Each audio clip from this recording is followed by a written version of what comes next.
سن 1857 کے اندر دلی میں صرف علماء 33,000 علماء کو شہید کیا گیا ہے. یہ آپ کی تاریخ ہے، دنیا جانتی بھی نہیں ہے. جب یہاں بھی ناکامی ہوئی تو اس کے بعد دارالعلوم دیوبند کو قائم کیا گیا.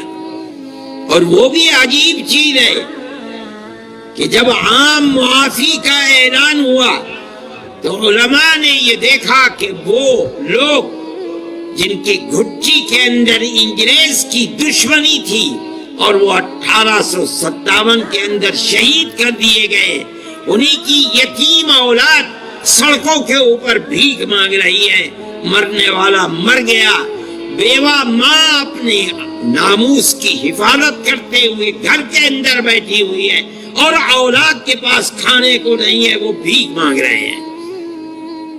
چرچ کے لوگ ان کا ہاتھ پکڑ رہے ہیں اور ماں سے کہتے ہیں یہ بچہ ہمیں دو، ہم اس بچے کو مفت پہنائیں گے، مفت کھلائیں گے، مفت پڑھائیں گے، اور اس کے بعد اس کو علم دے کر گورنمنٹ کی ملازمت دلائیں گے. یہ اپنے پیٹ کو بھی پالے گا، تمہارے پیٹ کو بھی پالے گا.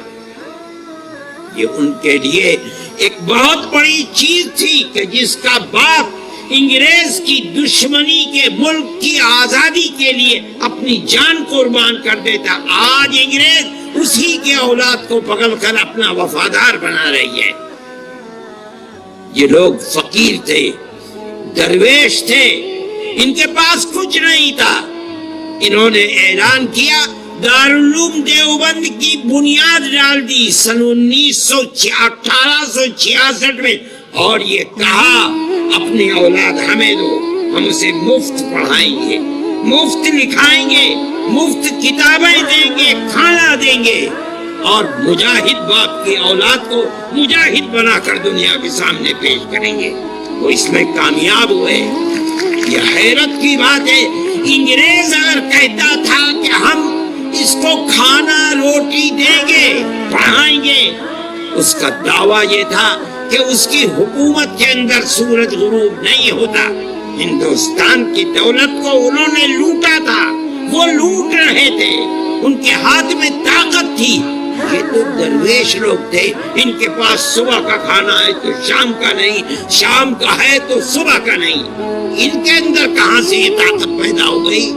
لیکن آپ یہ دیکھیے، اور 150 سال کی تاریخ میں اس کے اوپر غور کیجئے، ان کے پاس خود کچھ نہیں تھا. انہوں نے مسلمان قوم کو تیار کیا اور کہا کہ ان مدرسوں کی حفاظت کرو، مجاہدین کے ان بچوں کے لیے چندہ جمع کرو، مجاہد کی اولاد کو ملک کے آزادی کے لیے جہاد کرنے والا بناؤ. لوگوں نے اپنے دل نکال کر دے دیے، اور 150 سال کی تاریخ میں آج تک دنیا میں یہ قوم کہیں بھی بس رہی ہے، ان مدرسوں کو چلا رہی ہے. یہ ان کی کرامت ہے. انہوں نے قوم کو یہ پیغام دیا کہ اگر اس مدرسے کی حفاظت کی تو تمہاری آنے والی نسلوں کے دین و ایمان کی حفاظت ہوگی. اگر یہ ختم ہو گئے، ان کے دروازے بند ہو گئے، تو تمہاری آنے والی نسلوں کے دین و ایمان کی بھی کوئی گارنٹی نہیں ہے.